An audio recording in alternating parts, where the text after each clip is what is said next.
Makanya guyonan yang masyhur Gus Dur itu gitu. Ada seorang kiai atau bos lah, ya punya salah, namanya manusia akan punya salah, entah cangkruk entah apa, pokoknya punya salah.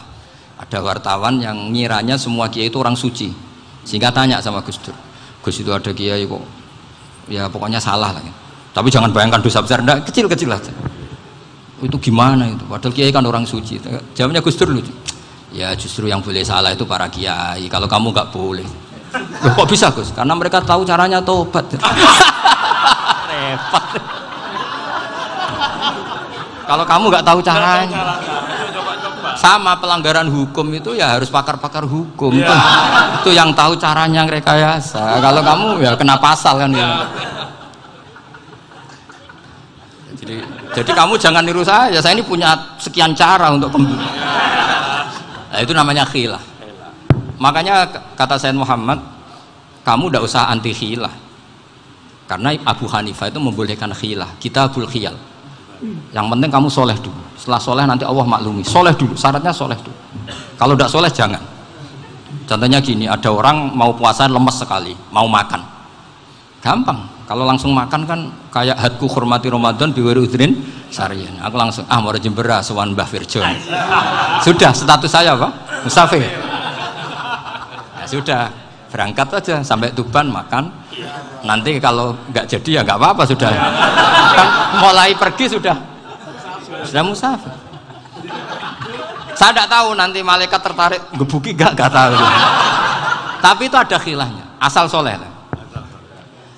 Karena kata Sayyid Muhammad dan semua kitab mengatakan itu. Kalau sama nggak tahu ya kebablasan.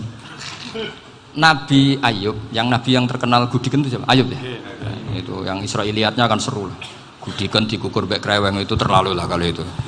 Untuk kreweng konti ning Arab ora ono kreweng itu sudah masalah itu. Singkat cerita, Nabi Ayub ketika diasingkan kaumnya itu kan nggak punya sumber makanan. Lah orang lelaki itu mulai dulu egois. Istrinya Nabi Ayub itu cantik sekali, udah cantik, rambutnya bagus. Makanya kamu nggak usah tanya kenapa istrinya kayak banyak yang cantik. Ya, warasatul anbiya, nggak boleh gitu. Kalau nggak cantik ya warasatul anbiya dari segi balak. Istrinya Nabi itu semuanya cantik. Nggak usah tanya sebabnya apa, pokoknya gitu, semuanya cantik. Singkat cerita, beberapa kali istrinya Nabi Ayub itu kerja demi bisa nafkahi Nabi siapa?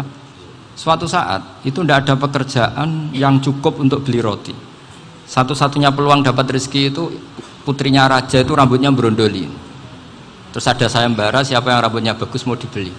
Sampai rambutnya istrinya Nabi Ayub itu dijual. Nabi Ayub tersinggung karena itu mengurangi kecantikan. Jadi lelaki mulai dulu gitu. Udah nggak urun kalau istrinya nggak cantik itu komplain. Itu khasnya lelaki. Jadi kalau kamu gitu ada sanadnya juga, tenang saja ya. Komplain ya pegawaian itu. Saking mangkelnya Nabi Ayub terus ngendikan la adriban naki mi'ata sautin. Kamu akan saya pukuli dengan mi'ata sautin atau dengan 100 cambukan. Atau mi'ata dikhtin atau mi'ata apalah sesuai konteks zaman itu. Engko namanya pecut tuku konti kok ribet lagi. Singkat cerita akhirnya ketahuan bahwa istrinya menjual itu demi Nabi Ayub. Allah nggak ridho kalau kekasihnya yaitu istrinya Nabi Ayub wis perjuangan kayak gitu malah kena hukuman. Tapi Allah juga nggak ingin kekasihnya yang bernama Ayub melanggar sumpah. Padahal beliau sudah sumpah, wallahi demi Allah nanti tak pukul dengan 100 kali. 100 kali dengan lidi lah misalnya, contoh yang gampang tuh lidi. Akhirnya sama Allah dikasih satu solusi. Wa khud biyadika dikhtan fadrib bihi wala tahnas. Ya sudah, lidi itu ikat jumlahnya 100. Terus pukul sekali saja, anggap saja sudah 100. Iku pangeran sing wari ngakali ngono iku pangeran. Tapi syaratnya soleh, syaratnya soleh. Jadi kalau kamu anti khilaf berarti anti ajarannya Allah di ayat itu. Wa khud biyadika dikhtan fadrib bihi wala tahnas. Itu dulu ada, ini cerita di Ithaf. Ini cerita terakhir, ini sudah, sama jangan nama sudah. Terus pengumuman tadi yang nggak pernah sepuh ngutang saya itu haram tadi. Karena tadi saya punya kewajiban di rumah yang bisa menggugurkan ya kewajiban yang lebih besar. Lebih besar itu ya tadi bisa pernah guru, pernah sepuh. Yang jelas nggak umur. Umur sampean menangkap itu. Tua serepot itu. Ada raja itu ganteng kaya, senengannya nikah perawan cantik. Itu semua kampung mesti kenal. Mungkin digilir atau gimana pokoknya. Suatu saat ada pemuda suka sama perempuan yang di kampungnya, cantik sekali. Kemudian pemuda ini ternyata pekerja di kerajaan itu. Tiap hari ditanya, oh itu yang di kamu yang cantik siapa?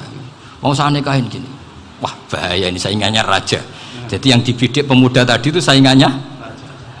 Si raja ini orang yang namanya raja kan gengsinya tinggi. Kaifatang kihuha wa qad ra'aitu qad qabbalaha rajulun. Kok mbok nikah piye? Saya tuh pernah melihat dicium lelaki. Wah, gak mau. Gak gelem wis kadung ditambung lan wa qad qabbalaha rajulun. Saya pernah melihat sendiri qabbalaha rajulun, dicium oleh lelaki. Wah, sudah gak minat raja langsung gak keren. Suatu saat pemuda tadi nikahi perempuan itu. Rajanya marah-marah, kamu lelaki gak punya harga diri gini. Gak punya selera, gak punya harga diri, sudah pernah dicium orang kok tetap dinikah. Terus bilang ke raja, ta'rif manir rajul, lelaki itu siapa? Abuha. Kamu tahu lelaki itu siapa? Sopo? Abuha. Bapaknya. Saya kan hanya bilang rajulun. Pernah dicium lelaki. Lah pikirannya raja lelaki wis kue-kue ngene iki. Tapi butuh canom mau raja ben gak sida itu aja tuh. Baru kayak digulirkan gitu wakot kebalah rajulun. Wah nggak mau. Setelah itu satu saat pegawainya tadi nikahi perempuan. Kamu nggak punya harga diri gini. Kamu tahu mandir rajul apa abu? Wah nak ngono aku gak apa-apa. Lah monggo sakniki wis bojo kula. Ora trimo wis diambung wis macam-macam. Lah itu namanya khilah. Apa?